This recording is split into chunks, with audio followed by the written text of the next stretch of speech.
श्री कृष्ण। आज जानकारी लेकर आए हैं एक और महत्वपूर्ण विषय पे। जैसे साधना करके नवरात्रि में सिद्धि पाना चाहते होंगे, जैसे कि हमने देखा कि बहुत सारे लोगों ने बड़ी बड़ी सिद्धियां पा रखी हैं, लेकिन अप्रत्यक्ष प्रत्यक्ष नहीं हो पाई।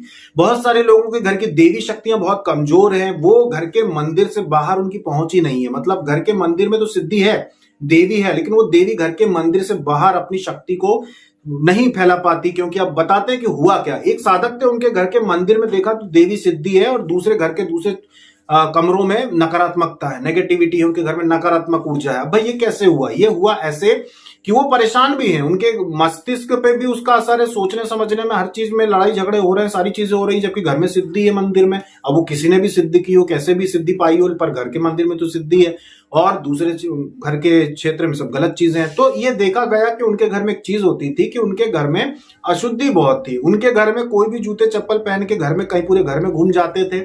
उनके घर में मांसाहार बनता था, वो सभी लोग खाते थे।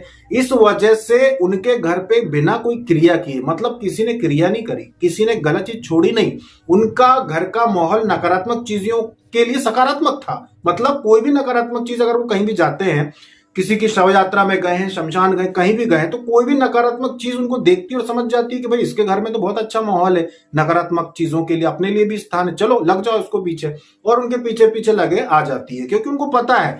कोई भी जैसे कि देवी देवता किसी मनुष्य को देख के समझ जाते हैं कि इसका घर में क्या क्या है, इसके जीवन में क्या क्या क्या चीजें हैं। वैसी नकारात्मक चीजें भी देख के समझ जाती है कि इसके घर में मांसाहार बनता है, इसके घर में नकारात्मक प्रभाव है पूरे घर में, चलो चलते हैं, और वो पीछे लग जाती है। ऐसे लोगों पे झपट्टे लग जाते हैं और फिर वो चीजें घर में आके और बढ़ती जाती है, घर में नकारात्मकता बढ़ती जाती है। तो ये जिस व्यक्ति की हम बात कर रहे हैं, इसके घर में भयंकर नकारात्मकता भरी हुई थी पूरे घर में, सिर्फ मंदिर को छोड़ के। घर के मंदिर में देवी थी तो बस वो मंदिर में ही सुरक्षा कर रही थी, मंदिर से बाहर वो कोई सुरक्षा नहीं दे रही थी। उसका कारण था घर की अशुद्धता। घर में मांसाहार बनना सबसे बड़ा गलत काम, सबसे बड़ा कारण था घर में मांसाहार बनना। जबकि हमने पहले भी एक वीडियो में बताया है कि जिन घरों में मांसाहार बनता हो, मांसाहार बनने का किचन बनने का जो कमरा है वो छत पे अलग से बनाइए। आप अपने जिस घर में आप रहते हैं वहां पर मांसाहार नहीं बनना चाहिए, इस बात को समझिए, ये बहुत महत्व रखता है। तो घर में मांसाहार बनता था उनके। इसके बाद जूते चप्पल पहन के पूरे घर में लोग घूमते रहते थे।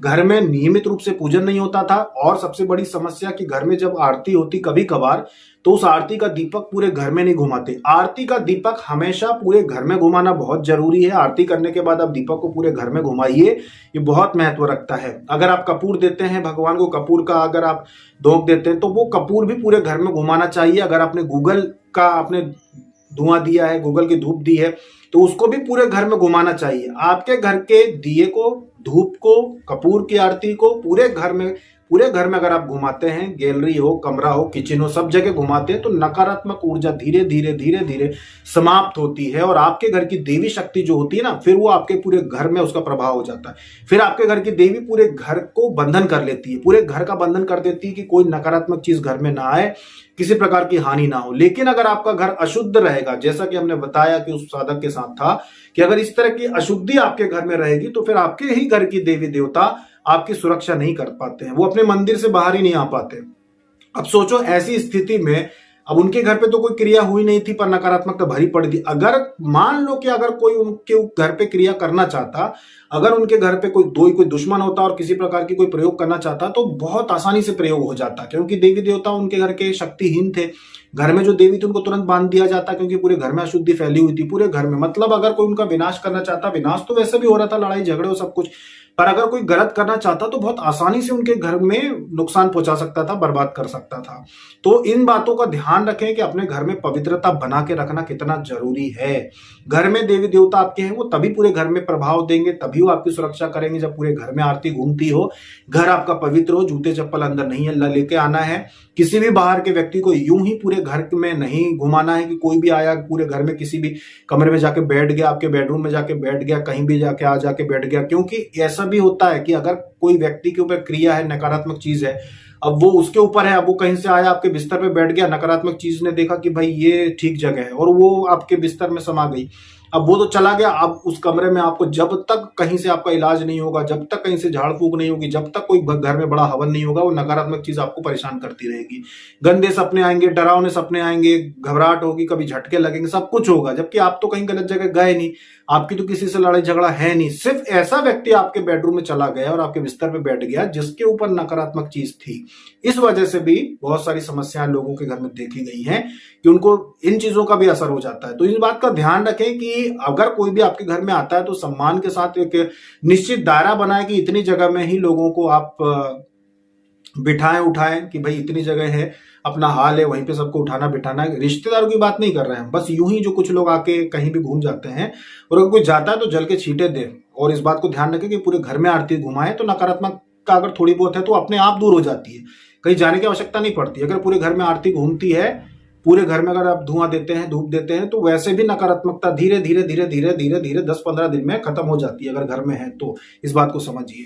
तो ये थी जानकारी नकारात्मकता के ऊपर और घर के देवी देवताओं के ऊपर, कि वो क्यों सहायता नहीं कर पाते हैं। साथ में एक और बात बता देते हैं आपको कि अगर आपको लगता है कि आपके ऊपर कोई भी नकारात्मक चीज थी और आपने कहीं से भी उसका इलाज करवाया है, तो वो एकदम से नहीं दूर होती है, उसका प्रभाव तो रहता ही है। जैसे कि कपड़े के ऊपर धब्बे छूट जाते हैं चीजों के, स्याही के जैसे धब्बे छूट जाते हैं, स्याही गिर गई, स्याही के धब्बे छूट गए, तो वो फिर कितनी बार में साफ होगी, कई दिन लग जाएंगे ना, कई बार धुलाई होगी तब जाके साफ होगी। वैसे ही नकारात्मकता अगर आपके शरीर में है तो आपके शरीर में घाव जैसे बना देती है, मतलब कि शरीर में जो कुछ भी वो नुकसान पहुंचाती है वो तुरंत नहीं भरता। मतलब नकारात्मकता दूर होने के बाद भी उसका प्रभाव, वो तकलीफ आपकी कुछ दिन तक बनी रहती है और फिर धीरे धीरे वो कम होते होते होते जड़ से मिट जाती है, ये चीज होती है। और अगर थोड़ी बहुत नकारात्मकता हो तो वो तुरंत भी आराम लग जाता है। तो कहीं से भी अगर आप अपने ऊपर नकारात्मकता का इलाज करवाते हैं, कहीं से भी किसी के भी पास जाते हैं, तो ये मत सोचना कि तुरंत आपको आराम लग जाएगा।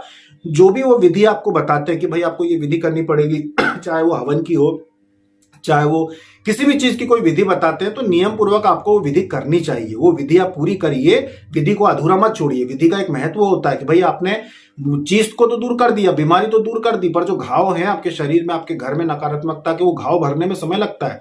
तो विधि करना जरूरी है। आपको विधि पूरी करिए जो बताई जाती है। और विधि जो रहती कभी भी इंसान नहीं बताता, कोई भी, चाहे आप किसी भी धाम में जाते हो, किसी भी व्यक्ति के पास जाते हो, ये विधि जो बताते हैं ये वो इंसान नहीं बताता, ये उसकी सिद्धियां बताती हैं, ये उसकी देवी देवता बताते हैं कि ये विधि इनको बताना है, इससे ये जो चीज का प्रभाव वो पूरी तरह से खत्म होगा। तो ये विधियां जो रहती है वो इंसान नहीं बताते। आप जिनके भी धाम में जाते हो, जहां भी आप जाते हो, वो इंसान नहीं बताते, वो शक्तियां बताती हैं। तो वो विधि करना जरूरी है, चाहे वो कोई भी विधि आपको बताई गई हो। अगर आपने वो विधि को किया है तो वो समस्या जो 90% तो उन्होंने ठीक कर दी होगी, 10% है वो विधि से समाप्त होगी। अगर आप नहीं करेंगे तो वो बनी रहेगी वैसे, और आपको लगेगा देखो यार सामने वाले के हम धाम पे गए थे, उन्होंने बोला कि ठीक हो जाओगे, देखो हम तो हुए नहीं, तकलीफ तो बनी हुई। तकलीफ इसलिए बनी कि 90% तुमने ठीक कर दी, 10% आप चूक गए कि अपनी विधि पूरी नहीं करी। विधि पूरी करिए आप। बहुत सारे लोगों को हमने ऐसे देखा जो आए, जिनकी समस्या थी नहीं उनके ऊपर, उन्होंने विधि नहीं करी, वो गए दूसरे धामों में, गए दूसरी जगहों पे गए, वहां पे भी जो शक्तियां थी वो काम करती हैं, उन्होंने उनको ठीक भी कर दिया, पर जो विधि बताई उन्होंने वो विधि नहीं करी। अब विधि नहीं करी और फिर हमारे पास आए कि ये समस्या है, जब देखा कि भाई इनको तो 10% बस थोड़ी बहुत नकारात्मकता बची है, पहले से ठीक हो चुके हैं ये, तो बस ये इनको जो विधि बताई गई थी वहां पर इन्होंने की नहीं। उन्होंने जो विधि बताई थी वो करना चाहिए था इनको। अगर ये विधि पूरी कर लेते तो ये चीज तो वैसे भी ठीक हो ही चुकी है लगभग, वो विधि कर रहे थे पूरी तरह से समाप्त हो जाती, तो कोई तकलीफ है ही नहीं इनको। तो वही बोला, उनको यही बताया फिर साधक को कि भाई आपको जो विधि बताई थी वो छोड़ दी आपने, विधि कर लो ना, ठीक तो हो ही चुके थे आप। 10% चीज थी उसका आपको डर था, वही चीज आपको तकलीफ दे रही थी, तो विधि करना बहुत जरूरी है। तो ये थी जानकारी आप लोगों के लिए, फिर से बहुत महत्वपूर्ण। जिस छोटी छोटी बातों का आप ध्यान रखेंगे तो आपके जीवन में कोई कष्ट नहीं आएगा। अभी तक के लिए इतना ही। जय श्री कृष्णा।